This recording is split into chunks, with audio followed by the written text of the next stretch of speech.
Setting targets and alerts through eBird is an incredibly useful asset for not only your personal birding or personal research, but also any conservation program that you're managing.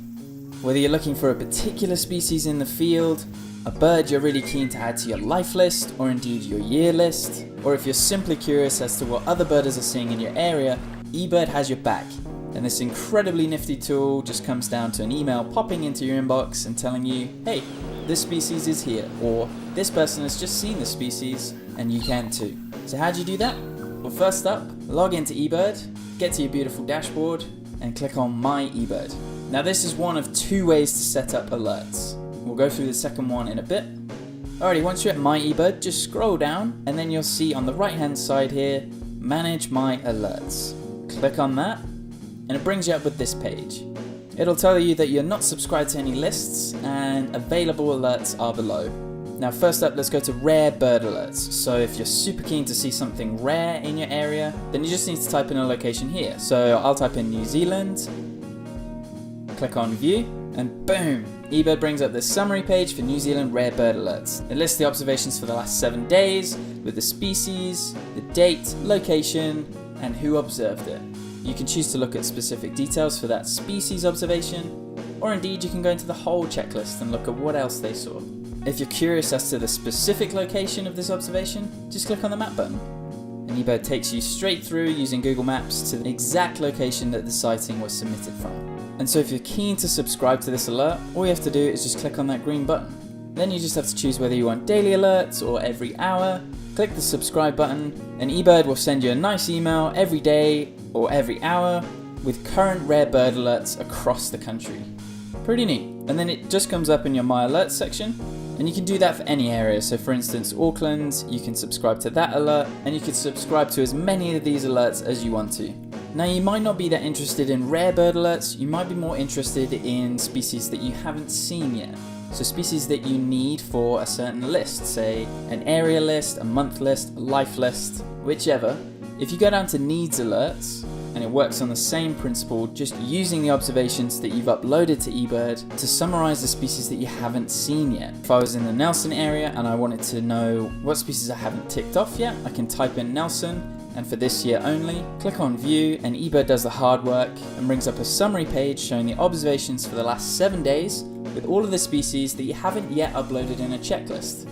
So for instance, saying California quail, shining cuckoo, and these are all other people's checklists with locations and times for me then to look at and say, okay, I haven't seen California quail, I wonder where people are actually seeing those in Nelson. So I'll subscribe to that alert, get a daily email, and hopefully tick off some more species.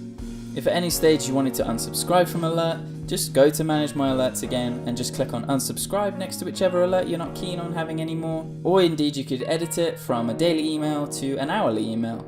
The choice is yours. Okay, so that's alerts covered. Let's look at targets. So click on the Explore button, and then once you're there, just scroll down, and you'll see beneath species you need, target species. If you look to the right as well, you can see alerts. That is the second way that you can set up alerts if you want to. But we're going to look at target species, and eBird is essentially going to help us set a goal. You can create a custom target with a prioritized list for your county, or your country, or even the world, for birds that you'd like to find. I really like this feature. It's like sitting down with a coach and making some goals and some targets for the month or year.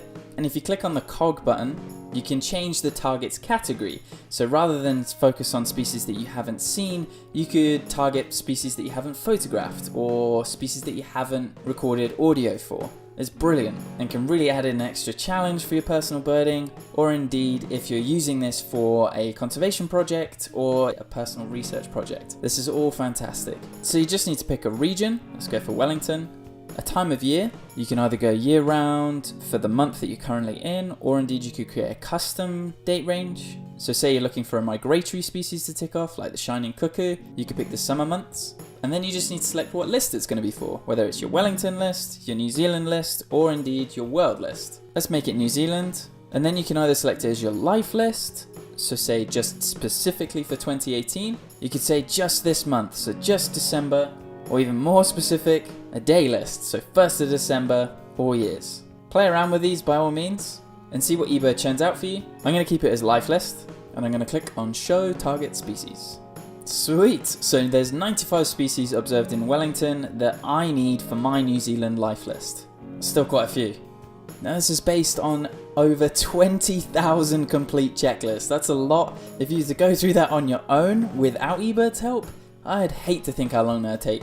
So in this list you can just scroll down and look at all of the species that you need. It gives you a frequency based on complete checklists, and it also gives you the option to create a species map, which if you've not checked out that video, please do. It just shows how awesome creating species maps is and how easy it is in eBird and how it's such a good asset. On top of these alerts and targets, that's just all awesome.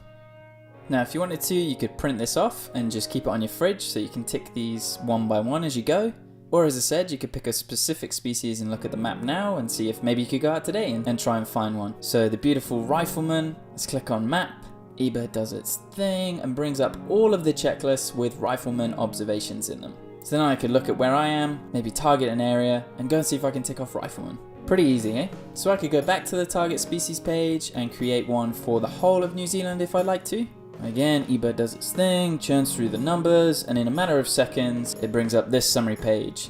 Now this is based on nearly 100,000 complete checklists. There's 241 species that I still need to see, and I can scroll through this to my heart's content and look at specific maps and where I need to go and plan out trips. Now I said there were 2 ways to set up an alert. I actually lied, there's a secret third way. If you click on the link just below 241 species there, you'll see it says View Life Needs Alert for New Zealand. Click on that and hey presto, it brings you to another alert summary page and you can subscribe to that. And that's all based on the targets that you set using your personal criteria to set up this and take your birding to the next level. And that, in a nutshell, is targets and alerts. Use it to its full potential, go wild. It is honestly such a huge benefit. I cannot wax lyrical about it enough. Go out there, have fun, and hopefully it'll help you see something rare, or indeed help support your conservation program, or your individual research project, or just help you tick off a lifer.